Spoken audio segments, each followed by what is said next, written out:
Bharatiya Janata party मुख्यालय से ये प्रेस वार्ता बहुत ही महत्वपूर्ण विषय पर आयोजित की गई है। देखिए, आप लोगों को जैसा ज्ञात होगा मित्रों, माननीय मुख्यमंत्री जी और उनका भारी भरकम दल आज से विदेश यात्रा पर जा रहा है। तो माननीय मुख्यमंत्री जी को इस पर्यटन यात्रा के लिए ढेर सारी शुभकामनाएं। हमें पूरी उम्मीद है कि जब वो लौट कर आएंगे तो कुछ यादगार तस्वीर इन पर्यटन स्थलों के जरूर खींच कर लाएंगे, ऐसी हमारी उम्मीदें हैं। और झारखंड भी यही उम्मीद कर रहा है कि माननीय मुख्यमंत्री जी पर्यटन अपनी यात्रा जब सफल होगी तो उसके बारे में विस्तार से बताएंगे कि किन किन टूरिस्ट स्पॉट का उन्होंने दर्शन किया। और कहते भी है ना, शौक बड़ी चीज होती है। अगर माननीय मुख्यमंत्री जी को ये शौक था कि वो पर्यटन करते इन बहुत ही जो नेचुरल ब्यूटी से भरे दोनों देश हैं, वो स्वीडन की बात करें, स्पेन की बात करें, तो उनकी अगर उनको यात्रा करनी थी तो वो सिर्फ इसका नाम पर्यटन यात्रा देते तो बेहतर होता। इसमें इतना लंबा चौड़ा निवेश और विनिवेश यात्रा तमाम चीजें करने की आवश्यकता नहीं थी। देखिए, टैक्स पेयर्स मनी है, तो संभवतः माननीय मुख्यमंत्री जी टैक्स पेयर्स की मनी पे ये यात्रा करना चाहते थे, इसलिए इन्होंने अपनी पर्यटन यात्रा को एक सरकारी यात्रा का रूप देने की कोशिश की। हम तो सिर्फ यही कहेंगे, पर्यटन यात्रा हम लोग क्यों कह रहे हैं, क्योंकि स्पेन, जो मुख्यमंत्री जी स्वीडन और स्पेन जा रहे हैं, स्पेन में दुनिया भर के दूसरे सबसे ज्यादा विदेशी पर्यटक आए थे। 2024 में सबसे ज्यादा पर्यटक फ्रांस में थे, उसके बाद स्पेन में 9 करोड़ 74 लाख वर्ष 2024 में आए थे। और स्वीडन की बात करें तो 3 करोड़ 40 लाख पर्यटक पिछले वर्ष आए थे। और अगर दोनों को जोड़ दिया जाए तो करीब 12.5-13 करोड़ पर्यटक हो जाते हैं एक वर्ष में दोनों देशों में, जो हमारे देश से लगभग 6 गुना 7 गुना ज्यादा है। तो प्रमुख पर्यटक स्थल है दोनों, इसमें कोई शक नहीं है। देखिए, हम तो यही कहेंगे कि मुख्यमंत्री की जो ये यात्रा है, ना रोड मैप है, ना धरातल, बस कैमरा और हवाई यात्रा, यही मुख्यमंत्री जी की यात्रा का मूल मंत्र है। ना कोई रोड मैप, ना धरातल पर कोई काम, सिर्फ कैमरा और हवाई बातें। तो मुख्यमंत्री जी जब नीति और नीयत साफ नहीं रहती है ना, तो यात्राओं पर प्रश्न उठता ही है।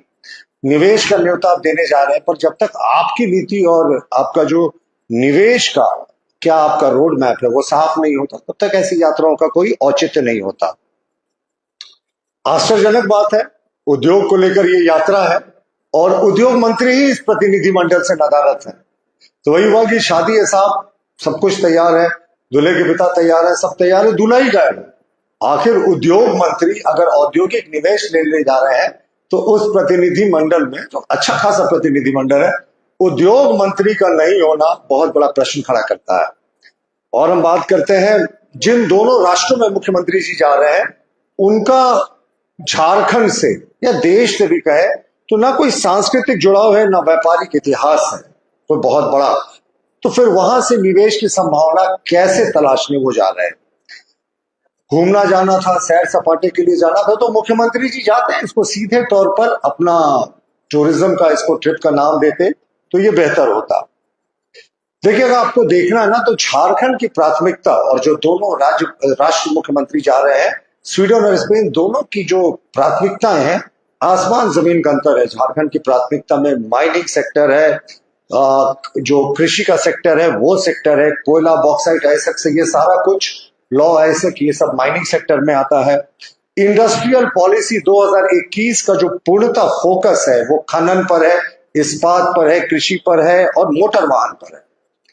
और इन दोनों देशों का भी मैं आपको बताऊंगा क्या फोकस है। स्वीडन का जो फोकस है वो क्लीन एनर्जी और टेलीकॉम पर है, और स्पेन का जो फोकस है वो टूरिज्म, रिन्यूएबल एनर्जी, आईटी और टेलीकॉम पर है। तो बहुत मिसमैच होता है।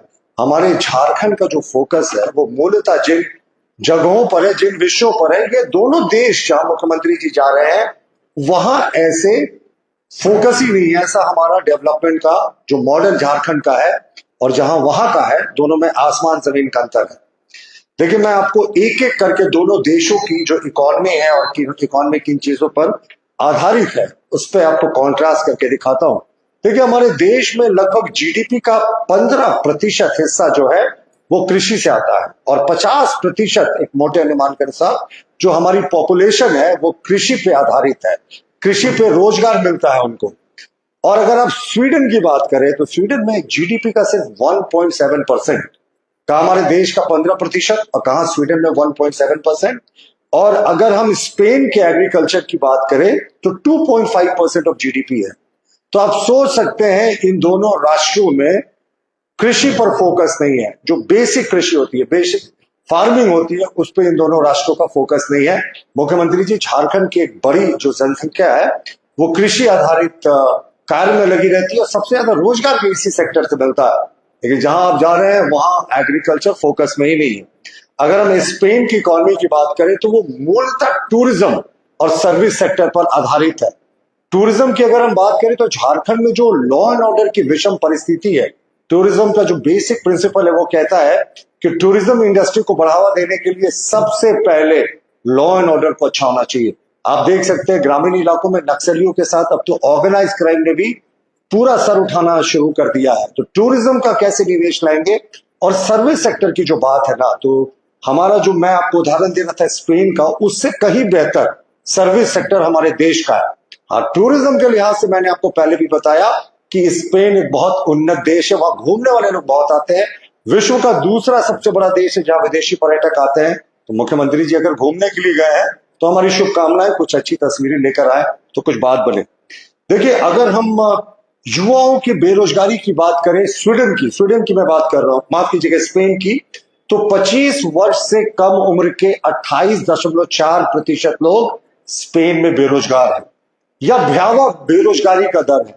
तो जिस देश में 25 वर्ष से कम उम्र के 28% से ज्यादा लोग बेरोजगार हैं, वहां आप कैसे एक्सपेक्ट करते हैं कि उस देश के जो इंडस्ट्रीज हैं यहां वहां कर फोकस छोड़कर यहां सरकार उनको आने की अनुमति देगी। जो वहां स्पेन का चैम्बर ऑन कॉमर्स है, उसके आंकड़ों के अनुसार जो स्पेन में आर्थिक मंदी आई थी जिससे वो उभरने की कोशिश कर रहा है, और जो अब टैरिफ लगाया है अमेरिका ने, उसके बाद 12,000 यूनिट ऐसे हैं जो या तो बंद हो गए या बंदी के कगार पर हैं। तो अब स्पेन से माननीय मुख्यमंत्री जी अगर निवेश लाने की बात कर रहे हैं, जहां का खुद इंडस्ट्री जो है वो स्ट्रगल कर रहा है, तो ये बड़ी अतिशोक्ति की बात होगी। हाँ, स्पेन में ये बुल फाइटिंग और स्पेनिश फुटबॉल लीग का सीजन है, आगे कुछ कहने की आवश्यकता नहीं है, आप खुद समझ सकते हैं। अब मैं आपको स्वीडन की इकोनॉमी का एक उदाहरण देता हूं। स्वीडन की इकोनॉमी में 2023 में भयंकर मंदी आई थी। अब स्वीडन इकोनॉमिक मंदी से उबरने की कोशिश कर रहा है। मैं सारे आपको यूनाइटेड नेशनल ऑर्गेनाइजेशन और यूरोपियन यूनियन के फिगर्स बता रहा हूं।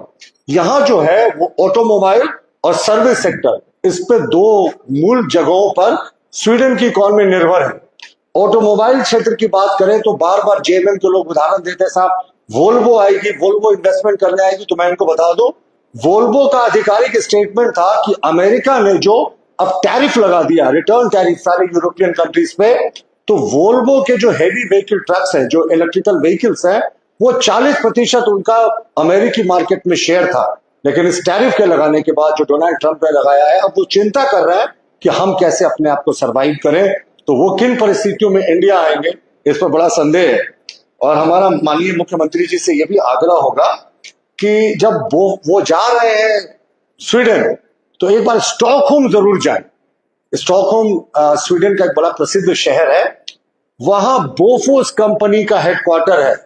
बोफोर्स वही कंपनी है जिसने इनके गठबंधन के सहयोगी दल कांग्रेस जब सरकार में थी तो अब तक के इतिहास का सबसे बड़ा डिफेंस घोटाला हुआ था 155 मिलीमीटर के हॉजर गनों में। तो एक बार वहां भी मुख्यमंत्री जी को दर्शन करके आना चाहिए कि भ्रष्टाचार की गंगा किस तरीके से यूपीए सरकार में वहां से बही थी।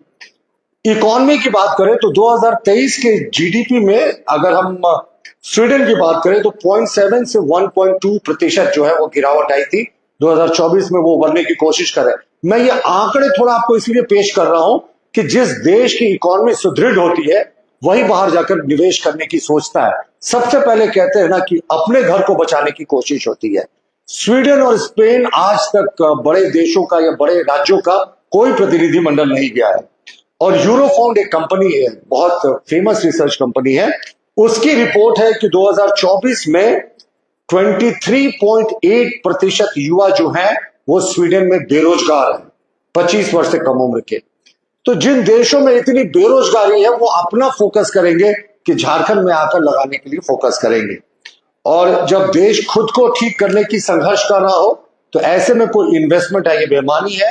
लेकिन मुझे जहां तक पता है कि कुछ कंपनियों को इन्होंने सेट करके रखा है, छोटी मोटी कंपनियों, एमओयूज होंगे, बड़े फोटोग्राफ्स खींचे जाएंगे, उन सारे फोटोग्राफ्स को सार्वजनिक किया जाएगा कि इतने सारे इन्वेस्टमेंट आ रहे हैं। लेकिन वो कहते हैं ना, ढाक के तीन पात, होने वाला कुछ नहीं है। फोटोग्राफी अगर मुख्यमंत्री जी को सार्वजनिक करना है तो जिस बेसिक पर्पस के लिए वो गए हैं, टूरिज्म, जिन टूरिस्ट प्लेसेस जाएंगे ना स्पेन और स्वीडन में, थोड़ा झारखंड वासियों को भी उसके दर्शन करा दीजिएगा। धन्यवाद, थैंक यू।